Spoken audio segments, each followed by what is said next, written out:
Assalamualaikum warahmatullahi wabarakatuh. Selamat datang kembali di channel YouTube saya. Bersama saya Samsul Bahri. Pada video kali ini kita masih berada di pemrograman Xamarin Form, pemrograman Android. Pada video ini saya akan membahas lanjutan tentang step-step dalam CRUD atau create, update, dan delete. Kalau video sebelumnya saya sudah menjelaskan bagaimana read-write atau binding data atau menampilkan sebuah data. Kemudian di video selanjutnya itu saya melakukan insert new atau create sebuah data, dan pada video ini saya akan coba untuk menampilkan bagaimana melakukan editing data, dan selanjutnya kita akan melakukan updating data. Teman-teman bisa lihat di Android di sini. Di sini saya sudah punya data yang sesuai dengan tabel barang di sini. Oke. Jadi yang dinamakan edit adalah seperti ini, teman-teman. Kita select sebuah data, misalkan di sini rokok gudang garam, saya select. Nah, ketika saya select, nanti data yang terselect akan pindah di suatu form yang siap kita edit. Misalkan saya tambahkan sebuah editing data, kemudian harganya saya rubah misalkan 10.000. Ini masih tahap edit, teman-teman. Nah, nanti kalau sudah melakukan update, datanya akan berubah. Ini yang dinamakan update. Jadi update itu setelah datanya betul-betul diubah dan terupdate juga atau terubah juga di database. Di sini kita refresh. Ini hasilnya. Oke. Kemudian bagaimana cara melanjutkannya atau membuatnya? Silahkan simak video ini. Terima kasih.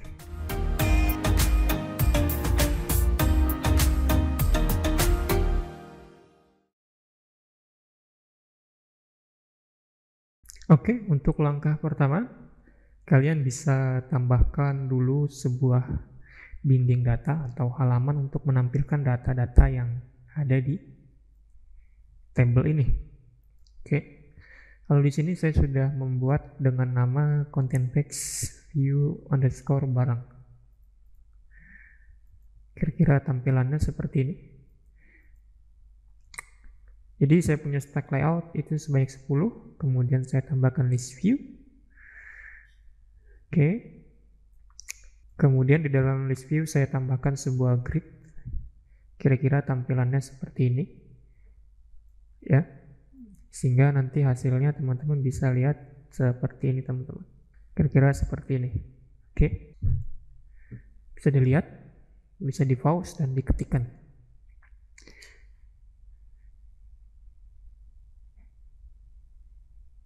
Oke.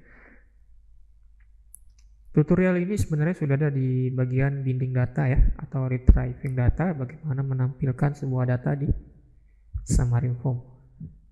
Mungkin ada beda di sini, yaitu tentang bagaimana menambahkan sebuah tombol yang ini fungsinya,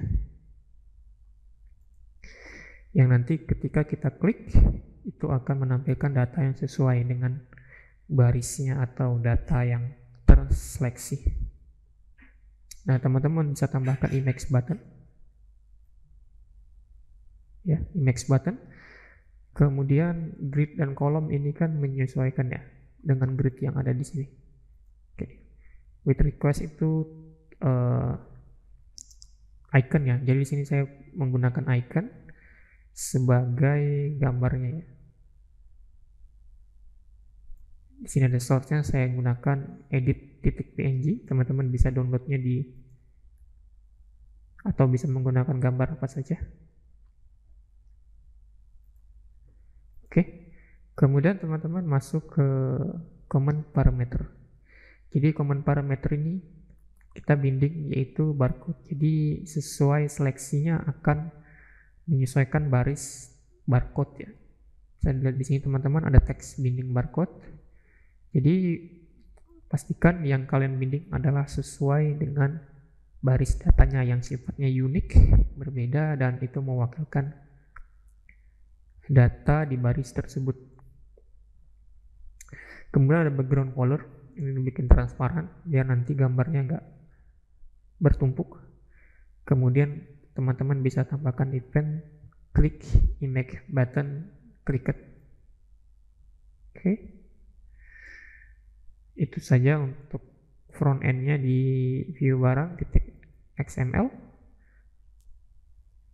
Oke, ada tambahan sedikit teman-teman untuk menambahkan content text toolbar item. Ini tidak terlalu penting supaya nanti ada tampilan tombol plus di atas ini yang fungsinya nanti ketika kita klik akan menuju ke tempat atau ke halaman menambahkan barang. Tidak terlalu penting untuk tema pada kali ini. Oke, kemudian ada title, teman-teman bisa tambahkan sendiri. Kemudian untuk backend-nya di view barang ini, teman-teman jangan lupa untuk menambahkan using MySQL connector ya. Kemudian teman-teman buat dulu public class list barang seperti ini. Jadi untuk pertama public string-nya ada barcode, kemudian public string-nya ada nama, kemudian public float harga. Di sini saya gunakan float karena di database saya, di table saya yang bagian harga barang ini nilainya tipenya float ya. Oke, kemudian sudah dibuat ini, teman-teman lanjutkan ketikkan public list barang. Oke, yang di dalam kurung ini list barang adalah yang ini ya teman-teman, jadi harus sesuai. Kemudian nanti akan muncul bantuan ketika nanti teman-teman ketikkan sesuatu, ada list barang ya, diketikkan di ini, ada tambahan s di akhir, kemudian get dan set. Oke. Selanjutnya teman-teman buat sebuah private void khusus ya. Saya beri nama data list underscore barang. Kemudian code untuk ini teman-teman bisa ketikkan. Jangan lupa untuk comment-nya itu select bintang from barang. Oke. Kemudian list barang sama dengan new list barang. Jadi teman-teman tinggal ketikkan saja. Oke, seperti ini. Yang terpenting adalah yang di dalam sini teman-teman ya. Oke. Kemudian untuk harga rd.glad float ya. Harga barang, jika ini sudah di akhir baris tidak perlu ada lanjutan koma. Kemudian rd.close, kemudian list view barang item source sama dengan list barang. Oke. List view barang ini adalah penamaan untuk yang ini ya. List view yang ada di front end. Oke. Jadi sama dengan list barang. Oke, jadi itu untuk private void list data barang. Ketika sudah selesai diketikkan, teman-teman taruh private void-nya di public view barang ya, setelah inisialisasi komponen. Nah, kemudian teman-teman bisa masuk di private void image button klik ya. Ini yang mana? Ini yang teman-teman bikin eventnya yang ada di image button ini. Nah, ini kan ini eventnya, kliknya ini. Dan ini di backend-nya. Jadi diketikkan saja di dalamnya image button, ini sebuah variabel. Beri nama X ataupun apa saja. Kemudian dalam kurung image button sender. Kemudian ada variabel yang baru kita buat, string barcode select. Ini sebuah penamaan saja, boleh diganti apapun. Kemudian variabel X yang ini titik common parameter to string.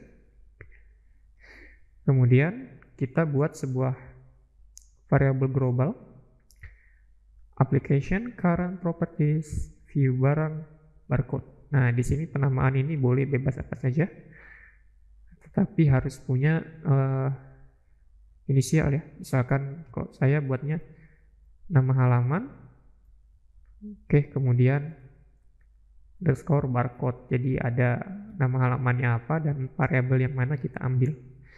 Kemudian isi dari variabel global ini adalah barcode select atau variabel yang kita buat di string ini. Oke. Kemudian sudah di set, pemindahan ke navigation, push async, new edit barang. Oke, dan ditutup. Oke, jangan lupa di save. Maka nanti kalau sudah selesai, teman-teman bisa rubah dulu application-nya ke view barang ya. Oke, tutup dan teman-teman bisa coba. Nanti hasilnya akan tampil seperti ini jika benar, dan nanti efeknya akan seperti ini teman-teman. Ketika tombolnya ini diklik salah satunya, maka akan keluar product name-nya sesuai dengan baris yang diseleksi. Oke. Nah, tapi teman-teman belum bisa melakukan update. Oke. Setelah itu, private void toolbar item click untuk tanda plus itu tidak terlalu penting ya. Tapi kalau teman-teman mau mengarahkan, arahkanlah ke di mana kita menginputkan sebuah barang. Selanjutnya, ketika kita sudah melakukan edit barang, maka selanjutnya yang harus kita selesaikan adalah bagaimana datanya itu tersimpan di database ya, atau updatingnya itu berjalan. Teman-teman buat halaman baru dengan content page dengan nama edit barang ya, dan kira-kira seperti ini. Nah, di sini ada product name ya untuk font, kemudian ada entry. Saya beri nama dia itu xname-nya tenama, kemudian barcode ID ya, kemudian namanya tbarcode. Kemudian di sana ada label untuk price, kemudian ada entry name untuk harga. Kira-kira seperti itu, dan kemudian ada tombol. Name-nya itu update, dan saya beri nama tombolnya itu bupdate, dan ada event kliknya bupdate klik. Kemudian lanjut ke back end-nya edit barang ya. Pertama-tama teman-teman harus tambahkan referensi using MySQL connector. Kemudian ada string variable ya, ini di atas public edit barang ya. String barcode, nah ini variabel penamaan, teman-teman boleh ganti apapun asal nanti mengerti dipakai di mana. Kemudian ada convert to string applications current properties view barang barcode. Ini dapat dari mana? Ini dapat dari variabel global yang kita set di view barang. Pada saat kita melakukan klik pada sebuah tombol gambar edit, nah di sini kita sudah set ya nilainya. Jadi itu akan tersimpan secara memori di HP kita. Dan kita akan panggil pada saat pembukaan form edit barang, makanya kita harus letakkan variabelnya itu di atas sini ya. Oke. Kemudian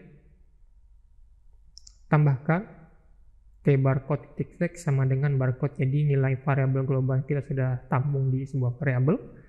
Sekarang tbarcode-nya kita isi dengan variabel yang kita dapat dari variabel global.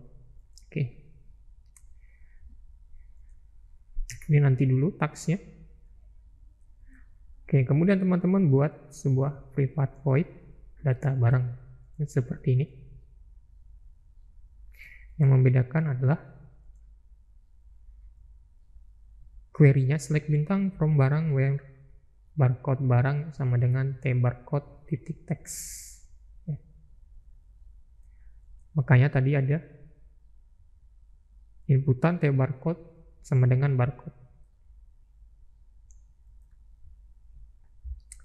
Ini dilanjutkan, dan readernya kita isi dengan tnama titik text sama dengan rd titik getString nama barang untuk string. Nama barang ini adalah nama kolom di sebuah table yang kita tunjuk sebagai tabelnya, tabel barang ya. Kalau kita mengikuti query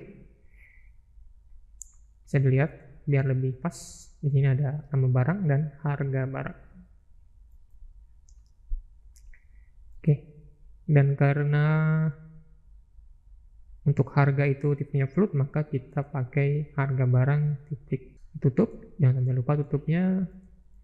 Kemudian setelah ini data barangnya bisa ditambahkan di initialize komponen, tambahkan tax delay supaya nanti datanya akan tampil sesuai dengan query yang sudah kita tentukan. Dan ada tax delay supaya tidak terlalu sama-sama, nanti ada urutannya. Kalau tidak pakai tax delay nanti kemungkinan tidak tampil datanya tuh ada. Oke. Dan 2000 ini adalah millisecond ya, sekitar 2 detik. Kemudian di tombol update click, nah di sini teman-teman tambahkan fungsi untuk mengecek kosong atau tidak, dan di dalam else ini ada code untuk mengupdate sebuah barangnya. Di sini ada variabel koneksi seperti biasa, yang membedakan sekali lagi adalah query-nya ya, update barang, update spasi barang ini nama tabelnya set, nama barang, ada di t nama, kemudian koma, harga barang sama dengan t harga. Yang dimana where barcode barang ini kan primary key yang ada di sini atau field yang ada di sini sama dengan barcode. Nah, di sini kalian bisa gunakan tbarcode titik text ataupun kalian gunakan string variabel yang di sini sama saja. Oke, dilanjutkan setelah itu, dan kemudian di sini ada sebuah pesan informasi data sudah diupdate. Kemudian setelah data diupdate nanti akan berpindah ke halaman viewer. Kira seperti itu penjelasannya, dan kita coba untuk menjalankannya. Misalkan saya tambahkan satu barang dulu, misalkan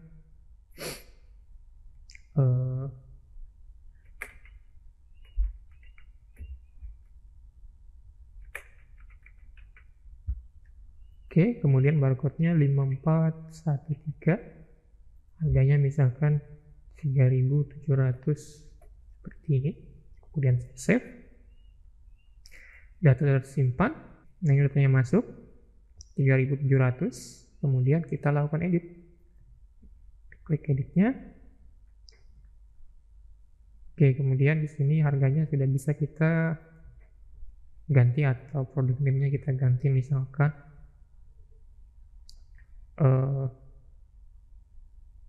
kecap ABC misalkan.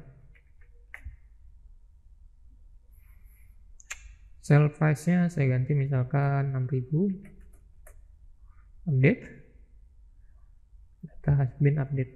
Nah, di sini datanya sudah terupdate. Kira-kira seperti itu ya, teman-teman. Sekian dulu untuk video materi kali ini tentang bagaimana caranya edit dan update suatu aplikasi Xamarin From ke MySQL server. Jika kalian masih merasa bingung atau kurang paham tentang materi yang saya sampaikan, silahkan ajukan pertanyaan di kolom komentar. Terima kasih telah menyaksikan video saya dari awal hingga akhir. Dan jangan lupa untuk selalu membantu saya dengan cara klik like, share, dan subscribe channel YouTube saya ini agar terus bermanfaat bagi kita semua. Saya ucapkan terima kasih sekali lagi. Assalamualaikum warahmatullahi wabarakatuh. Sampai jumpa di video selanjutnya.